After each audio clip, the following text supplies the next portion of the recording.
Hi everyone, welcome to this reading.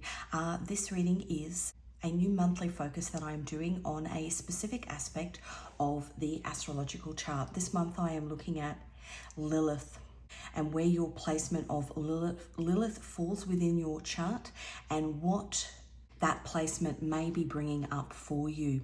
Now, this particular intro I will use at the start of every sign. I'm going to do a tarot reading for each sign, and I'm just going to pop this intro in at the beginning of each of those readings so that I don't have to record it 12 times. So if you're coming to this reading, you can be coming to it because of your sun, moon, or rising placement. But it might be worth your while to look at where Lilith is placed in your chart, where it is placed in which house, and also within which sign, because that will give you some sort of information as to how it may affect you in your personal life. Now, if you're looking for Lilith, it is the moon, like a crescent moon with a little cross on the top, and it's spelled Lilith, Lilith. Now, to give you a bit of context as to who Lilith is, she's different things, potentially different religions, different mythologies, different in astrology as well. So I'm going to give you those and it will give you a bit of a sense of who she is and how it may affect you. So first of all, in Judaism, she was the first wife of Adam. She wouldn't submit to Adam. She was wild. She was an instinctive feminine. She stood in her truth. She stood in her sovereignty. And as I said, she wouldn't submit to him. And so she was turfed out of the Garden of Eden. Lilith placements in your chart trigger feelings of exclusion, abandonment, unhealed feelings of those things. Lilith is the shadow. It's the feminine energy. Now, male or female, everyone carries feminine energy. It is the feminine energy, the more primal, dark aspects of the feminine energy. The independence, the refusal to conform, and the true secret desires to avoid criticism and rejection. So as I said, Lilith was excluded. So it's the patterns in your life, the things that have happened to you that trigger you because of wounds of exclusion. It's reinforced at the moment because we have Pluto in Aquarius. Now, Pluto is transformation. Aquarius is the rebel. Aquarius is strong warrior energy. She demands social inclusion. Aquarius demands social inclusion. So Lilith is being triggered by being left out, and Aquarius, which is what we're in at the moment for the next 20 years actually, demands inclusion and will fight for it. So that's in Judaism. In Greek mythology, Lilith was known as Medusa. Those fiery snakes coming out of her head. Lilith is 0 to 100. The things that you are triggered by that take you from 0 to 100, especially if you are unhealed.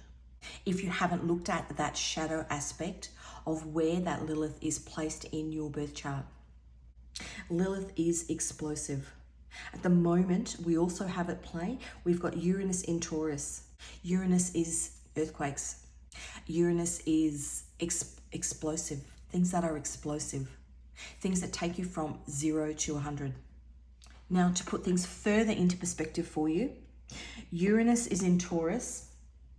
It will be there from the 1st of June this year, which is yesterday when it went in there, until the 1st of July 2031. It's in Taurus for 7 years. The last time Uranus was in Taurus was in World War II. The beginning of World War II, 6 months into World War II. The other thing that's at play at the moment, and the reason why I'm doing this reading specifically this month, because I was hearing the words off with her head. Now, when I went to light the match for this reading, and I used the red heads, this particular match had no head, off with her head. So we think of Medusa, off with her head. Anger, 0 to 100. We also think of the star Algol, Algol is I think how it's spelt. Now, Algol is what's known as a demonic star. It symbolizes beheading and losing control. Lilith, Medusa. That particular star was at play, was aspecting when Pearl Harbor was bombed. Algol is actually also at play. It's aspecting the upcoming new moon, which I think is on the 5th and the 6th. The other thing it's aspecting is the chart of Israel. It's aspecting the chart of Israel, Israel's sun. So when we think about all of the things that are happening, and this is not a political statement, but all of the things that are happening currently in the Middle East, and with reference back to wounds that have been triggered in regards to exclusion, things that have happened in the past in regards to exclusion. So if you think about Israel, you think about the Holocaust. Algol is aspecting Israel currently in the coming week. We also have Uranus, which is earthquakes, spiritual earthquakes, actual earthquakes in play with this Lilith, Algol, Medusa energy, all that. It's like a big boiling pot. And so what's happening out on the global stage is also happening on a personal stage as well, which is why I want to look into it.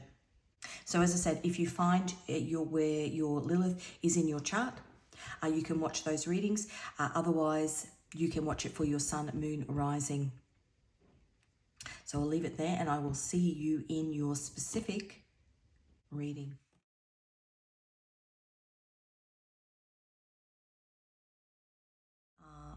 Hi Gemini, welcome to your reading. We are looking at your Lilith placement in your chart and how it affects you.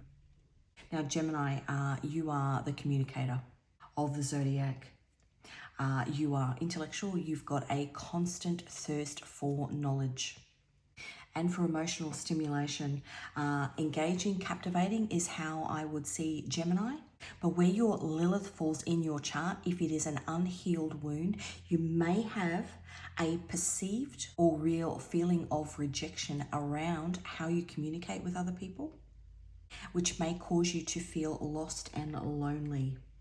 And that nobody understands you, that nobody understands how you communicate with other people, or why you communicate in the way that you do. So part of you healing your Lilith wound is about finding authenticity in the way that you communicate. Because if you don't, you will go into those moments where you go from 0 to 100, where you feel like somebody doesn't understand you because of the way that you have communicated something with them. So we're going to pull some cards.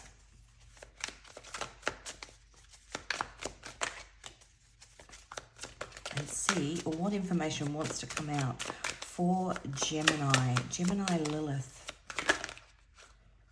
10 of Swords. Wow. 10 of Swords is feeling stabbed in the back, feeling like people don't understand the way that you communicate. Ace of Wands is fire. It takes you from 0 to 100. 10 of Swords is the sun in Gemini. Dr. Jekyll, Mr. Hyde. If you think of Gemini as the twins, you might go from really, really calm to explosive, which is really that Lilith energy, that Medusa energy.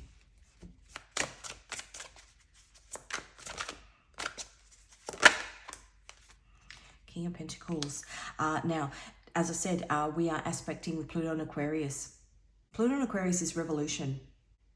If you think about revolution, Pluto was in Aquarius during the French Revolution. The communication between the people and the government, the heads of state, the monarchy, was fractured. And what happened? They had their heads taken off. Interesting actually to see how this played out, how this aspect, I wouldn't know how to look that up, how this aspect played out during the French Revolution. King of Pentacles. Something about what you are trying to communicate in this month. You're butting heads potentially with somebody at work, and it has to do with some sort of unhealed aspect of your Lilith. You're feeling like you're not being heard or you're being misunderstood. 10 of Cups. 10. It's going to cause some sort of ending. Yeah, look at that. Eight of Swords. Feeling trapped, feeling like you're not being heard, feeling left out. Five of Pentacles. When the original drawing of that card is the lights on in the church, but you're stuck outside. There's a miscommunication happening, a misfiring happening.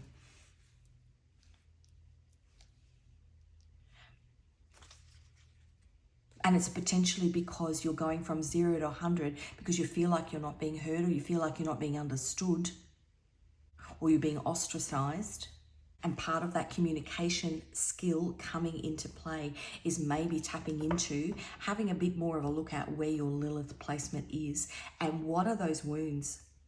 Perhaps in your childhood, the way that you communicated with people was made fun of. And it can be little things. It can be little tiny things that add up. You know, you could have been that person in the classroom at school who put your hand up to answer every question, and every time you did, somebody would call out, that's stupid. The way that you communicate, that's stupid. You could have loved English at school. That's the way that you communicate. But every time you got your assignment back from the teacher, you were marked poorly for your communication style. Those little things chip away. You could have had relationships that ended because of a lack of communication. It's almost a misfire. And it has something to do, Knight of Cups, it has something to do with something from your past. Some sort of rejection that you felt in terms of how you communicated.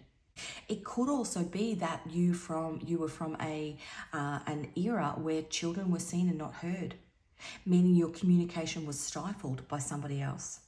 Or you were in a relationship where you didn't have a say. And so now you are adamant that you're going to have a say. When I drew this card, the Knight of Cups, this card, now I'm not taking the normal meaning of this card, which is the Moon in Scorpio is the normal meaning of this card. But when I drew this card, if you think of a pigeon in a piazza, and I've got pigeons on my roof actually, it's funny. If you think of a pigeon in a piazza, imagine 150, 200 pigeons all sitting around in the piazza, and one pigeon flies in and literally scatters them all. They all fly away. That's you. That fiery temper that comes in when you feel like your ability to speak is being restricted. Don't fence me in. Being restricted, as in you're not allowed to speak. Being misunderstood, as in what you're speaking is not being understood the way you want it to be. Or the other thing that it could be is that your communication is being stifled or reworded by somebody else, meaning you want to say something but somebody changes the way and it's not really what you meant. And it's got you fired up with the Ace of Wands. Yeah, it's causing battles. Five of Wands. It's causing battles. That's 5 people. You could be battling with yourself. You could be battling with other people. Page of Wands. Page of Wands is Saturn in Sagittarius. Saturn is lessons. He's a bit of an explorer. In some ways, he reminds me a little bit of the Fool card. A little bit of an explorer. You need to explore what it is about your Lilith placement that is causing. You need to find where the trigger is so that you can heal it. And then it won't, you know.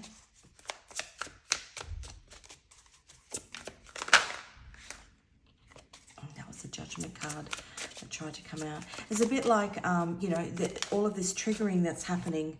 Knight of Wands, all of this triggering that's happening with everything that's happening in the Middle East, and it all ties back to this trauma from 84 years ago, which is Uranus and Taurus.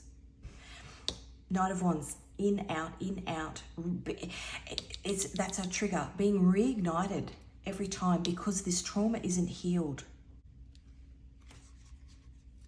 And as I said, you know, I think about Israel, that everything that happened back then, this huge swathe of the population that has got all this unhealed trauma. And that's not their fault, because not everybody's ready to deal with what happened. But it's passed down through generation through generation. Queen of Pentacles. Queen of Pentacles is single, independent, free. Queen of Pentacles builds a foundation. So if I go back to that trauma that's been built for the last 84 years based on what happened in the Holocaust, it's generational trauma that comes down. I think of that wording that I used before, children should be seen and not heard. That was something that, my parents said and their grandparents said to them. But it's something that needs to be looked at in order for you to be able to communicate effectively. 10 of Pentacles, and we go back to the workplace here. 10 of Pentacles is also foundations. King of Pentacles is very foundation based. The foundations that you were brought up on, the foundations, maybe in school, nobody was allowed to stray from the structure of how the assignments were meant to be written. And so for you, who's maybe a bit out of the box in the way you communicate, it's actually created this wound that needs healing. Finding authenticity in your communication and your relationships, the way you communicate with people, and those little trigger points, the things that take you from 0 to 100, those trigger points, the things that take you to that off with her head, make you want to literally rip somebody's head off, are because of things that have happened as part of your Lilith placement. Let's have a look. Now that is, on the bottom was the Chariot. The Chariot is fast energy, things that take you from 0 to 100.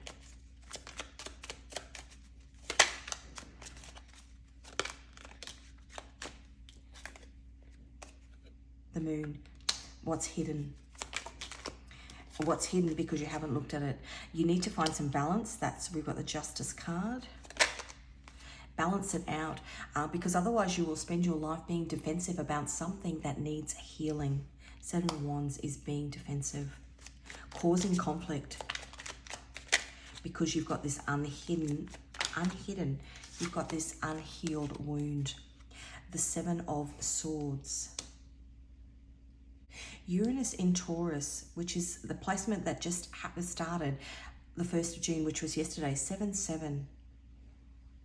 Something significant about 7, something that may happen with this Uranus in Taurus placement and your Lilith over the next 7 years. Potentially something maybe that you've been working on for the last 7 years, and we are going to see a difference for the next 7. And how you actually, and we've got the 6 of Wands underneath, which is victory after a long battle. Maybe for the past 7 years, you've been working out of your shadow Lilith side, and now you're making these changes. The next 7 years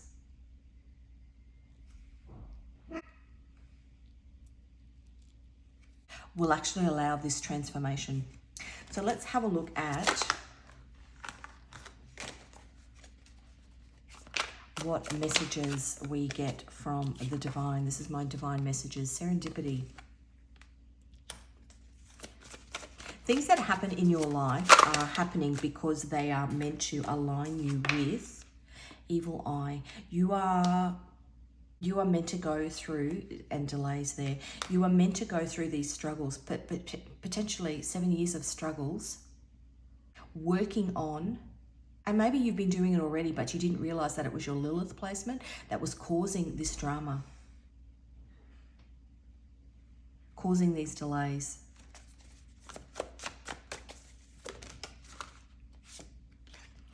Joyous resolution, which is what we had here, the 6 of Wands.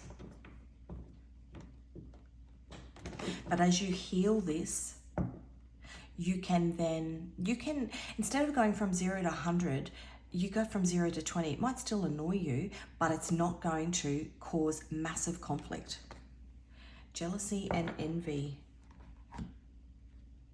Perhaps in the past you have been jealous or envious at other people's communication styles.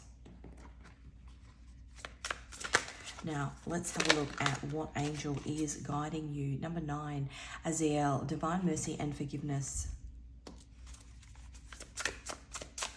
maybe your communication style and your unhealed Lilith has got you into trouble in the past. 56, Poel, fulfillment. And number 22, Yael, fortune, fame, and new ventures. 65, a great fortune and spiritual protection. We've got 2 fortunes there. Jupiter, as I said. No, I didn't actually. Jupiter has just gone into Gemini. Did I say that before? Jupiter has gone into Gemini. The spiritual work that you put in at the moment while Jupiter is in Gemini brings great reward. So it may be something that if you haven't already, you should look at. Great fortune. Now, this is my Nodes of Destiny Oracle deck. Let's see if there's anything else. South Node, 8th house. South Node making a splash in the 8th house. Looks like you've been in a tight bear hug with your cash. Time to bid farewell. Time to bid farewell to those old stuck in a rut alibis and release your inner rock star. Picture it as your snug corner in the universe's fun fair. It's where we say adieu to welcome new exciting escapades and brand new beginnings. Yeah, you make this change and you will have a new beginning. Perhaps people that you are meant to communicate with won't come into you with serendipity, won't align on your path until you do the shadow work on your Lilith placement. 11th house, South Node. You're as slick as a ninja's blade, but don't freeze over that heart of gold. Sprinkle in some love and creativity for a toasty twist. This zone is all about kicking back, expanding spiritually, and blossoming into a fresh, fabulous you. Finding authenticity in your communication and your relationships by doing the work on your Lilith. So let's have a look. We're going to get a Moon Oracle deck.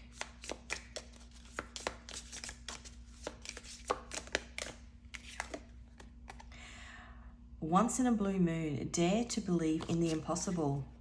You have a great communication style, I think, but it is just triggered when somebody pulls the reins in on it. Okay, and finally, I'm going to get Scrabble tiles. This could be you, your first, middle, last initial, somebody that you are dealing with in terms of somebody that's triggering you, a workplace, a family member, a person. Let's just have a look. This is just extra confirmation. It may not resonate, but it's just some extra. So a C and a 3, a H and a 4, choice is what I heard. A J and an 8, a W and a 4, a U and a 1, a B and a 3, be yourself, an L and a 1, and a T. I was going to say that, a BLT. And it came out. BLT. Might be something with bacon, lettuce, tomato sandwiches. Okay, Gemini, that is what I have for you. Thank you so much for joining me. If you haven't already and this reading resonated with you, give it a like, subscribe. I do post frequently. If you are interested in any of my tarot or oracle decks, the links to those can be found in the description box. Thanks again, Gemini, and I will see you again in another reading.